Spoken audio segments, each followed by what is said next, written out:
Black people, and also the Black Financial Channel where we're simulcasting. I see a lot of you are excited about today's conversation. Today, we get a chance to talk about Black faces in high places. Yes, Lord Jesus. We're gonna talk about some interesting topics here. And let me just tell you this: the two brothers that are here today are distinguished scholars. These are the types of men that should be better known than your average rapper. We tend to hide our really intelligent Black men that are doing great things. But in this space we don't do that. And so, without further ado, I'd like to introduce these brothers one by one. Dr. Randall Pinkett. He's the chairman and CEO of BCT Partners, and you also might know him. He was on The Apprentice years ago, right? Is that right? Did I get that right? That's right. Yeah. And he did a pretty he had a pretty infamous couple scenes with Omarosa. And at some point, I want to ask you about that, man, because I still remember I don't remember what the scene was exactly, but I remember being real mad at her in that moment. And I'd like to get some of your thoughts on that a little bit later. And also, we also have Dr. Jeffrey Robinson from Rutgers University. Now, Dr. Robinson is the Prudential Chair in Business at Rutgers. He's also the Academic Director of the Center for Urban Entrepreneurship. And so I want to say hello to Dr. Robinson. How you doing today, brother? Hey, I'm doing great. Thanks for having us. All right, great to see you. Great to see you. All right, so everybody in here, say hello to these brothers as you come into the chat, and also please hit the thumbs up button, thumbs up, share, subscribe, all that stuff. You know what it is. We're building Black media over here, and we'd love your support. All right, so let me just start from the beginning. So the title of your book, you guys wrote a book together called Black Faces in High Places, and I'm gonna tell you what, that title really got my attention.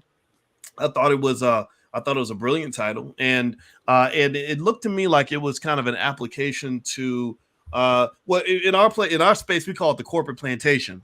In terms of just the challenges that Black folks go through when they're trying to climb the corporate ladder, trying to get to the top, trying to break through the glass ceilings. So I guess I'll start with you, Dr. Pinkett. Tell us a little bit about this book. Absolutely, and as you said, the name of the book should sound familiar because the phrase has some history.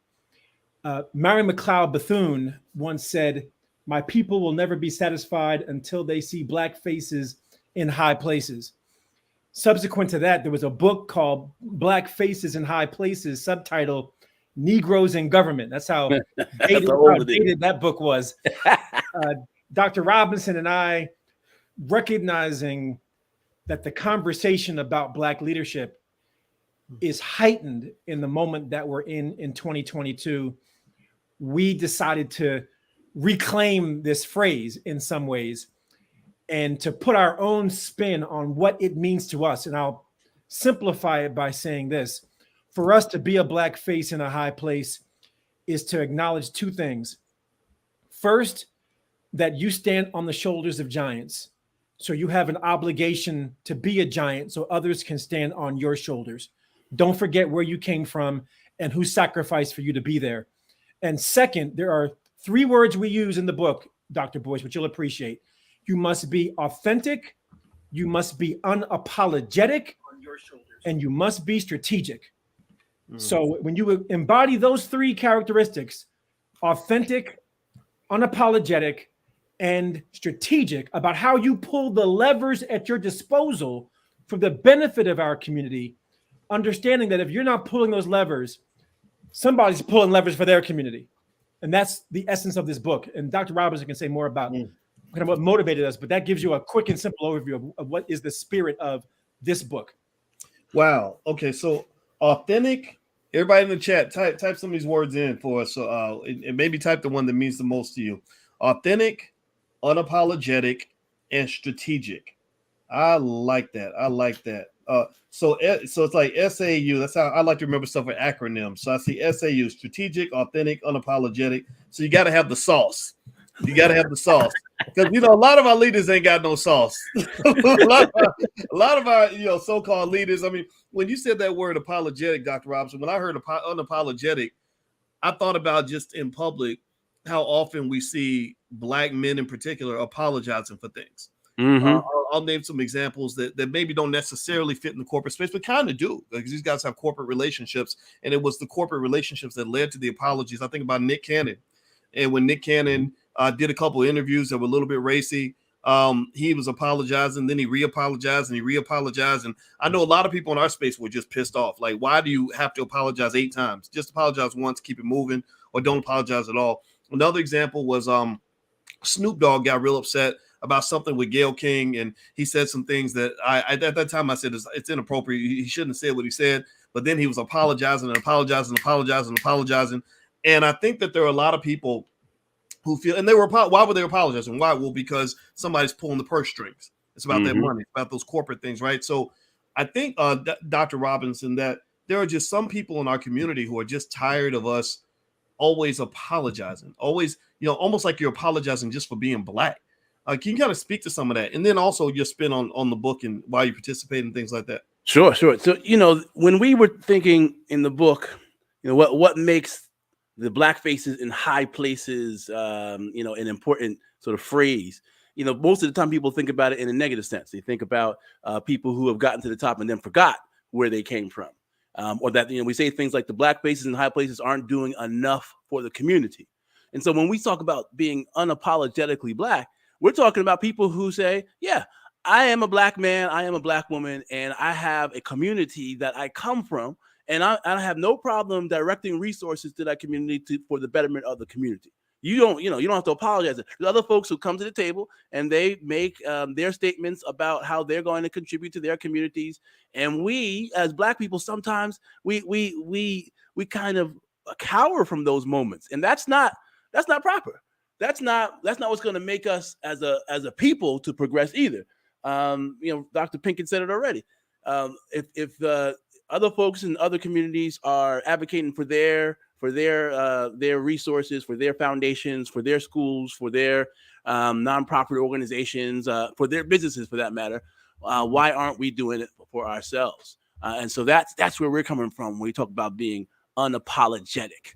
We want you to be strategic too, though.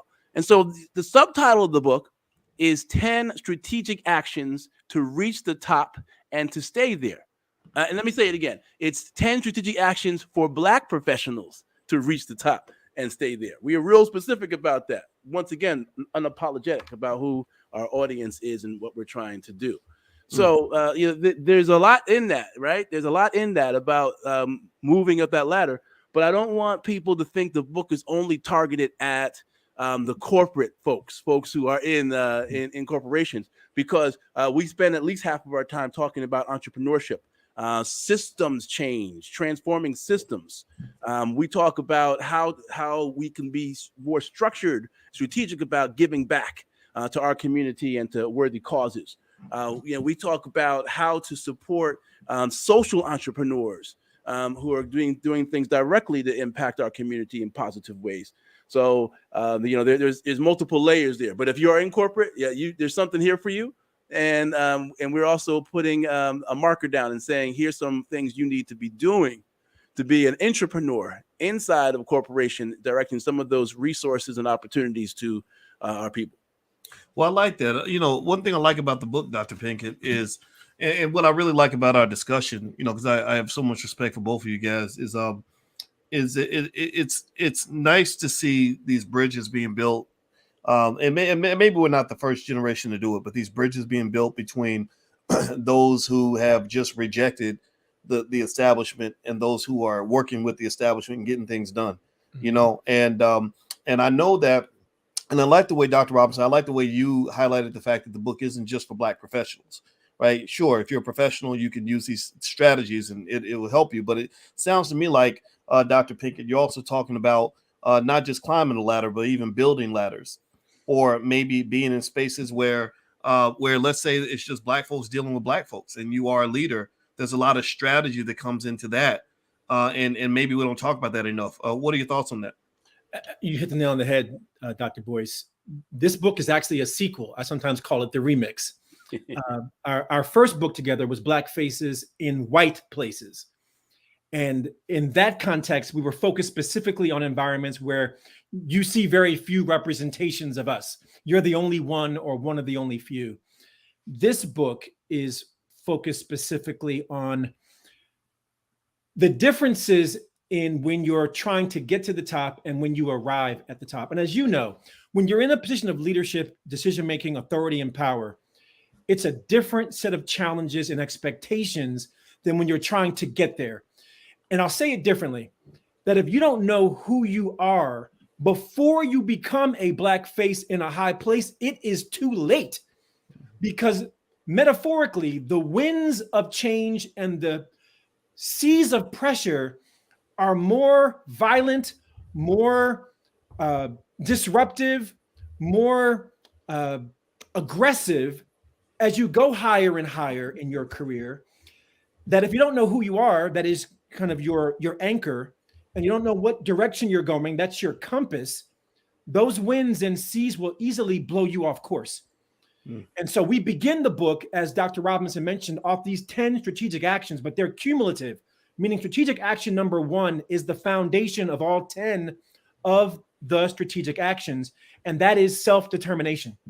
Self-determination is knowing who you are, your anchor, knowing where you're going, your compass, because if you don't have that down before you arrive, you're in trouble.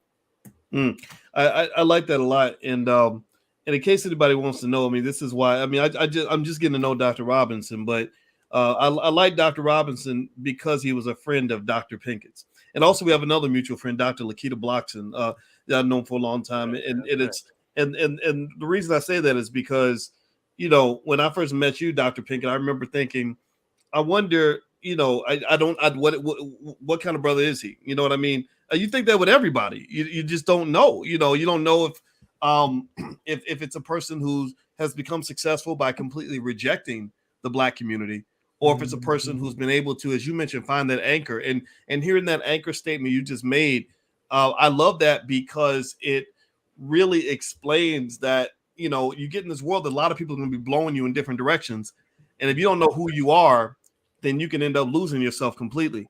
And so let me ask this. I'll go back to you, Dr. Robinson. So at Rutgers, you are the director of the Center for Urban Entrepreneurship. Now, entrepreneurship is obviously an important topic in the community. You know, that's next to my heart for sure. And I look forward to learning more about the kind of work you're doing there. How do you feel? Let's say that let's apply this book to entrepreneurs. How might an entrepreneur use some of the strategies in your book in order to be a more effective leader? Yeah, great question.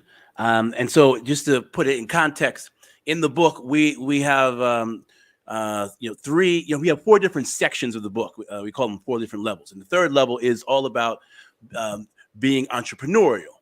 It's using that entrepreneurship mindset, that entrepreneurial mindset to make the difference. Now, if you're inside a company, entrepreneurship. I'll hold that topic for another time. But the other part, of course, the other part of that coin is the entrepreneur who creates something, whether it's for a purpose or whether it's for a profit. Either way, you're creating something. So we talk a bit about the creation part. We did a bit of that in our first book. In this book, we go to the master class. We say, well, what's next? Because we got a whole lot of folks who have the small business with only a couple of people, maybe only themselves as an employee. And no doubt that's a great starting point. But how do we move our mindsets also from small business to business enterprise? How do we move from being a social entrepreneur who created one entity to something that can be scaled up across the country to actually affect systems change? And we got some great stories about entrepreneurs who took ideas and scaled them up to multi-million and even billion-dollar businesses. We've interviewed Kathy Hughes and Bob Johnson and really tried to understand a bit more about what they do. And I think that if there's one thing I would say to the entrepreneurs in the audience that I think will interest them from the book is that we chart out a path that we've taken. I mean, Dr. Pinkett has led a company, BCT Partners, from our dorm room. I was one of the co-founders. From our dorm room to being on the Black Enterprise 100.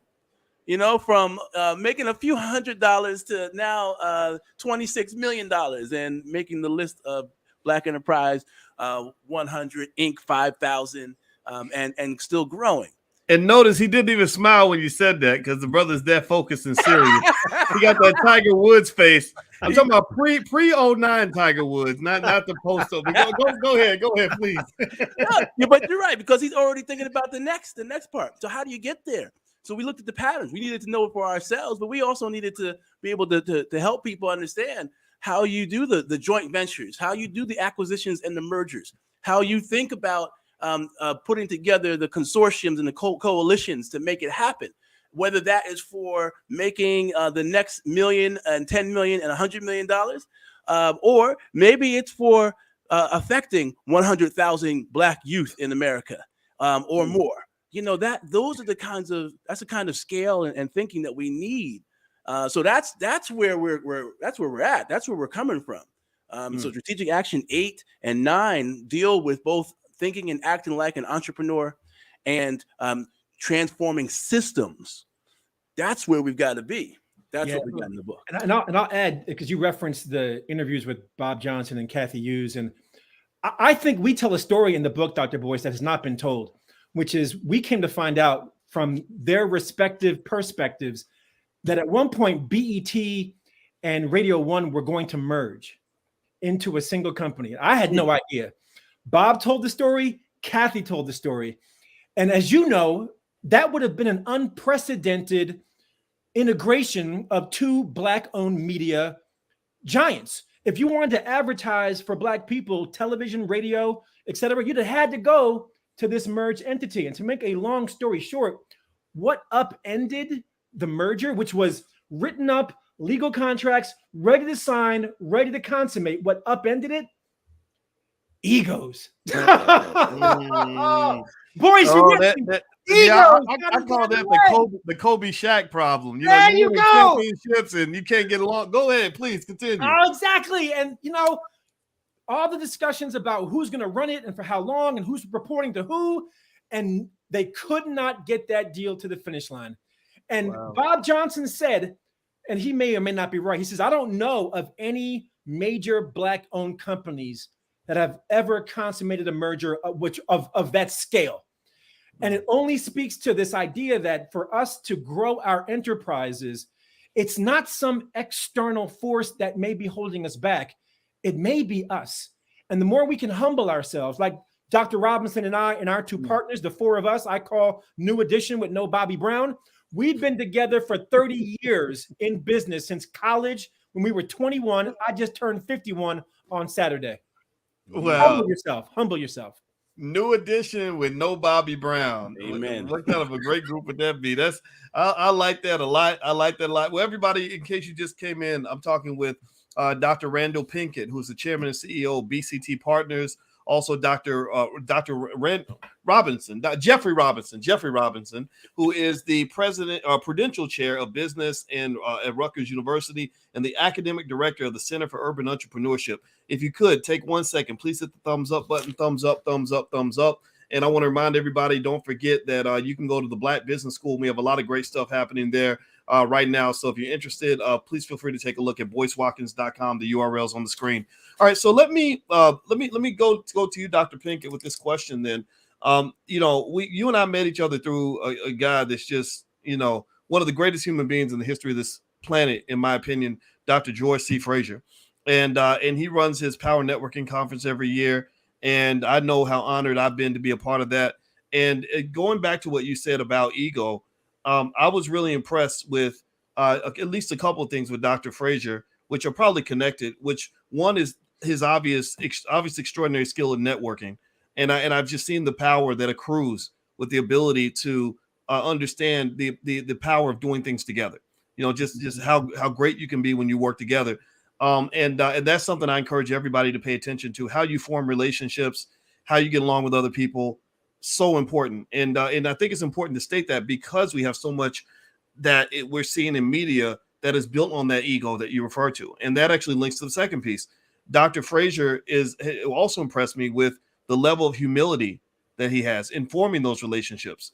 He understands that relationship building is about sort of like when he talks to people, he makes it about you, not about himself. And I just think, and that's also strategic, right? In the sense of saying, look, if I can make this a win-win for everybody, then we can all have great relationships and support each other. And we're doing that, right? We're supporting each other. Dr. Frazier and I work together on stuff. And it's just great to be in a place where you have Black faces in high places but not big egos coming along with that. Mhm. Can you dig a little deeper into that? And then Dr. Robinson, I'd like to get your take on it as well. But what you said about sort of removing your ego as much as possible and forming those relationships, how important has that been in your enormous success as an entrepreneur and as a human being? It's a great point, Boyce. And I got to say, it has been the foundation of our entrepreneurial success. And you hit the nail on the head. And Dr. George Fraser is one of the pioneers in the space of networking. And that's how you and I met. And this idea of leveraging our might and how you come to these engagements with more of a servant leader's mindset that says, I'm here to be in service to you. And we talk about the servant leader's mindset in the book. And we talk about this African-centered ethos of Ubuntu, this idea that I am because we are. It's an African humanist philosophy that Nelson Mandela perhaps popularized, but it certainly predated his references to Ubuntu, versus the more Eurocentric ethos of I think, therefore I am. One is an individualistic perspective, one is a more community and collectivistic perspective that says I exist only in relation to others. And when I operate from that mindset and that model, I see the interconnectedness that I have with others. I see the responsibility I have to others, and I see the service that I need to be exuding in support of others. And so I think when we get down to the foundation of your mindset, and whether you're in it for self or whether you're in it for others, whether you subscribe to, we talk about success and greatness. Success is what you do for yourself. Greatness is what you do for somebody else. If you feel the calling to success, that's a very individually centered mentality. If you feel the calling to greatness, if that's what's pushing you, what's prodding you, what's driving you to be great, to how can I service other people, then you're down with George Fraser, you're down with Dr. Boyce Watkins, and you're down with Black Faces in high places. Man, I love that. Somebody say something in the chat and congratulate these brothers for the wisdom that's being shared here. So, Dr. Robinson, I appreciate what you guys are talking about with this book, because if you go back to having that sauce, being strategic, authentic, and unapologetic. That's right. And then benefiting our community, like that to me was kind of that was how we started the conversation about the book. I really like that, right? And I wonder, do you think, Dr. Robinson, that perhaps we could benefit from teaching our young people about the importance of thinking strategically? My wife's a therapist, and she's a social work professor. That's her area. So we get to have these really fun conversations where you imagine, a finance guy talking to a social work scholar, right? Where she's bringing up all the social side of everything, and I'm sounding like a crazy capitalist. But we meet in the middle, right? We gain an appreciation for each of our perspectives, and then also we talk about things like the subconscious mind, and that's one of our areas of expertise. And one of the things I remember seeing somewhere, and by the way, just so you know, this may not even shape itself into a question. This is like free thought for a moment. Go ahead. I remember reading that they said that Black people consume more entertainment than any other group of people. We also consume more social media than any other group of people.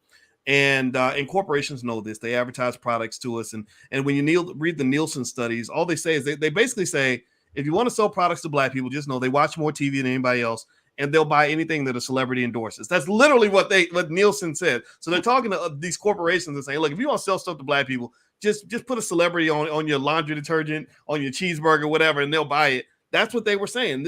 No Black people were in this conversation. They were literally talking about how they can exploit the Black community. So when I read another study that was talking about the what television consumption does to the brain, one thing they said is that it impacts your prefrontal cortex, which minimizes your ability to think strategically. Now, where am I getting at with this? I think that there is a lack of conscious commitment to the idea of teaching our kids to think strategically, and I believe it's costing us big time in terms of wealth, in terms of health, our relationships.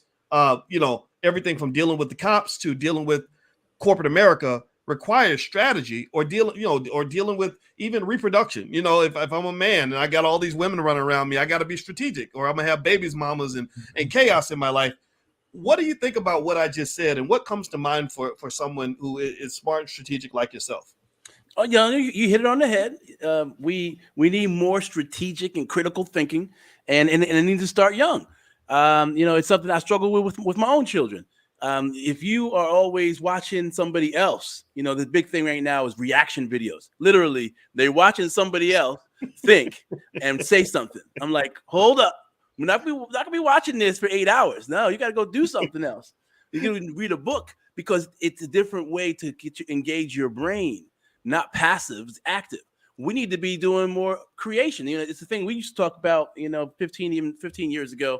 How much are we creating versus consuming, right? Mm-hmm. So you can look at that in very social media context and say, how much are we creating on social media? How many of these companies are owned by us, or versus how many of us are consuming it and just taking it in a passive way? So I'm 100% with you. It's a theme that we certainly bring through in the book, that strategic thinking, being thoughtful about how you're going to approach your career, your entrepreneurship, your community building is essential.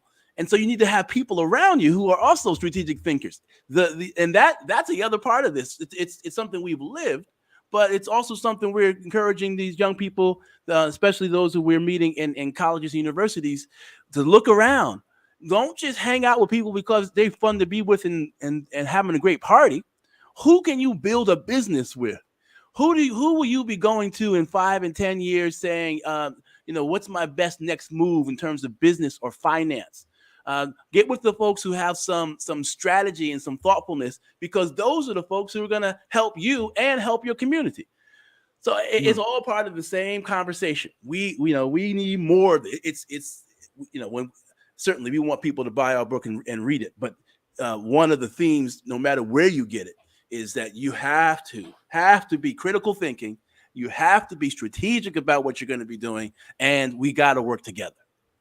Well, I love that a lot. I love that. So, by the way, everybody, I'm speaking with Dr. Randall Pinkett, who is the chairman and CEO of BCT Partners. Also, Dr. Jeffrey Robinson, who is the Prudential Chair in the School of Business at Rutgers University. If you could hit the thumbs up button, share, subscribe. And I'm going to ask you brothers each one more question, and then I'll let you guys get back to your busy day. We're talking to two bosses and CEOs here. They ain't got time to just be sitting here hanging out on the internet all day. They got stuff to do, money to make, deals to sign. All right. So anyway, let's and everybody, please give a digital round of applause to these guys, because these guys are very successful, and I'm super proud of everything you guys are doing. So Dr. Pink, I'm going to ask you a question. When we were talking earlier, you started off the conversation, you talked about strategic, unapologetic, and authentic, and also you mentioned benefiting our community. And I thought about that statement you made, and I thought about your background, and I realized, I said, oh, that's right, I'm talking to a boss. I'm not, you're not an employee. You're not a general manager at I don't know, Google or something. Like, you are the CEO. The buck stops with you. You have a lot of leeway to be authentic and to decide when you want to apologize and things like that. A lot of power. What do you think about that? Let's talk about that then, in terms of just the general landscape. I mentioned to you guys in the beginning about how so many of our people end up apologizing constantly, almost like apologizing for nothing, even when you didn't do anything wrong. And you talked about being unapologetic, being authentic, and then also that key part of benefiting the community. Where does that fit into your sort of day-to-day philosophy as a leader, as a Black man, as a human being, especially that part about benefiting the community? Because there's so many people who are in high places who are not benefiting anybody but themselves. How do you draw the line and make that difference in your own life? We in the book, we talk about the 4 F's, and the 4 F's in many ways delineate your options as you progress through your career on this very question of how do you navigate the line, as you described it, Dr. Boyce, the line between how do I effectuate change and how am I also strategic at the same time? The first F is to fight. That is to say, something's not right. I need to do something to change the status quo. So I'm going to fight. And it might involve taking a risk. Ask Colin Kaepernick, ask the black coach who sued the NFL. I mean, you're going to take a risk if you take a fight in certain contexts. The second F is to take flight. That is to just run and say, I'm not going to mess with this. I'm gone. The third F is to forego, to say, you know what? I can't deal with this now because I'm not in a position to do it, but I'm going to get at this later. I promise you, when I'm in a better position. And the fourth F is to friend, to bring your enemy close to you, to see if we can collaborate to figure out a solution together. We're less prescriptive about what to fight for in the book than we are to say two things. All four options are legitimate as long as one condition is met. At some point in your career, you have to be able to say you fought for something because somebody fought for you. If you just go through your life foregoing and friending and taking flight and you never fight for anything, then you didn't get the memo that the reason you were there in the first place is because somebody had to take a risk. Somebody had to go out on a limb, because in the absence of anyone taking a risk, the status quo will always remain. Progress is predicated on somebody taking a risk. I like that. So as long as you fight for something, what do you fight for?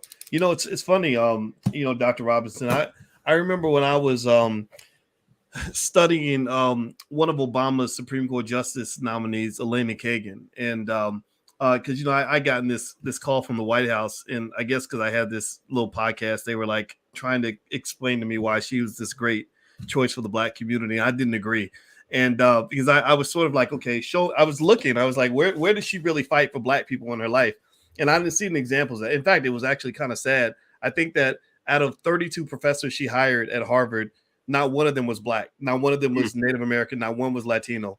It was like 29 white males, 2 white females, and an Asian guy or something. It was something crazy, right? And so I literally had to politely say, well, actually, the KKK could not have a worse hiring record when it comes to Black people. So no, I'm going to pass. But that point of, what will you fight for? And I did find a couple areas, where, because I was thinking, like, if you're trying to get on Supreme Court, you pick your battles very wisely, right? You have to be extremely strategic. You don't want to be overly controversial, go too far to the left or right? But I saw a couple areas where I said, okay, she fought for this. That tells me who she really is, right?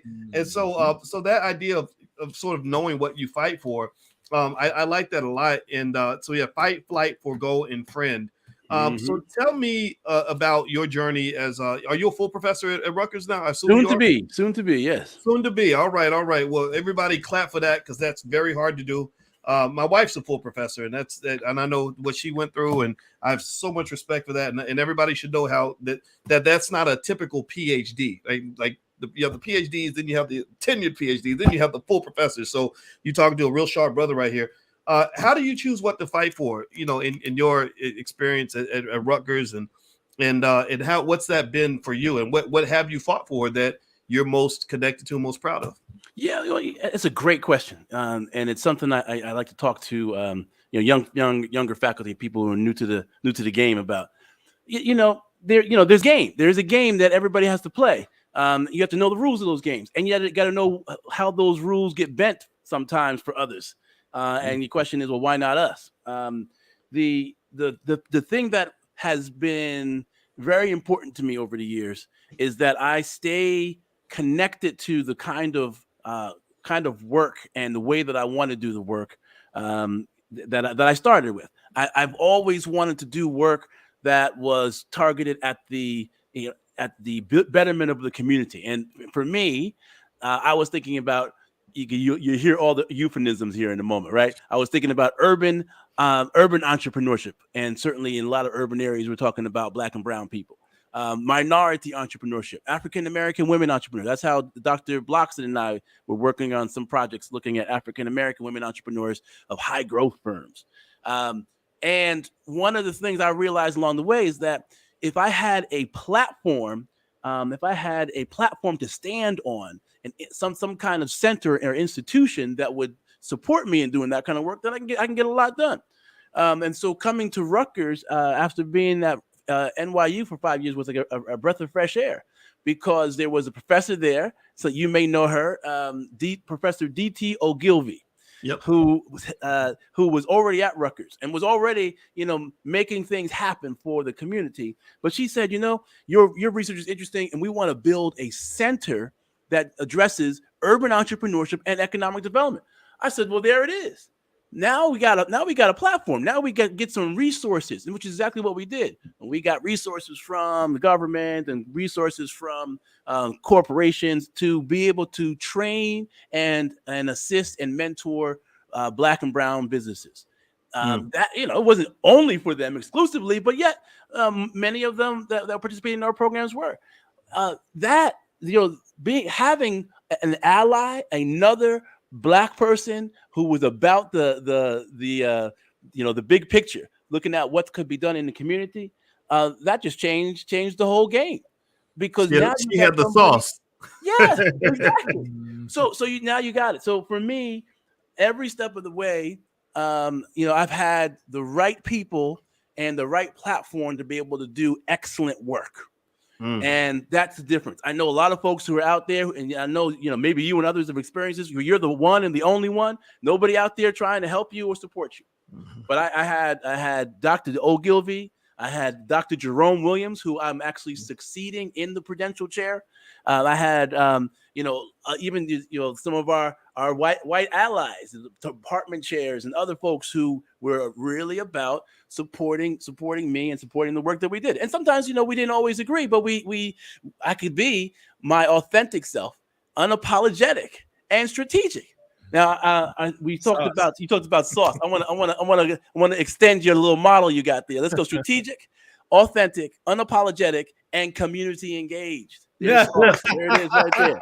There it is right there. See what happens when you work together? That's the special sauce. Drop the mic. There you go. That is the special sauce right there. Get your trademark on it. That's my gift. That's my Christmas gift to both of y'all. You can have the trademark. That's yours. That's yours. Man, well, I love this, and I've enjoyed this a lot. And I just want to go ahead and publicly say, if you guys want to ever, if you're ever doing any content or interviews or conversations and you want to use my platform, I'll be happy to share it, man. I just really think the world needs to see people like you, people like us. And also I really hope people watching will understand that, I think this is the future in terms of, or at least better yet, this is a huge dimension of the Black male that you're not going to see on a rap album per se. You're not going to see it necessarily, in some of the magazines and the media, but this is where, this is where your thought leaders are. This is where your millionaires or et cetera are. These are where your real power moves are. When I think about Black faces in high places, I'm thinking about guys like you. And so I commend you so much for your work, and I wish you the best in all your endeavors for sure. Hey, Dr. Boyce, we appreciate your platform. We appreciate your voice. We appreciate you inviting us to be a part of this space that you've created. And you are the embodiment of the Black faces in high places of which we speak. You embody the sauce, brother. You got the sauce. That's right. So everybody in here, type the word sauce in the chat. The sauce in the chat. That's strategic, authentic, unapologetic, and community engaged. We need our leaders to have the sauce. We got too many sauceless leaders out here. And you know what food tastes like when they ain't got no sauce. It's bland and dry and no taste right. So there you go. We got that special sauce.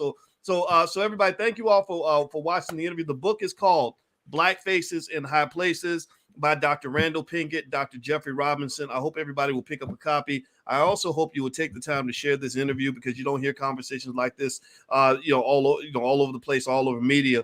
But we need to hear this kind of thing. And also, last but not least, if you want to go visit my website and take a look at some of the stuff we have going on in the Black Business School, please feel free to visit boycewatkins.com. And I hope you guys have a wonderful day. God bless you. And we will talk to you soon. Take care now. Peace.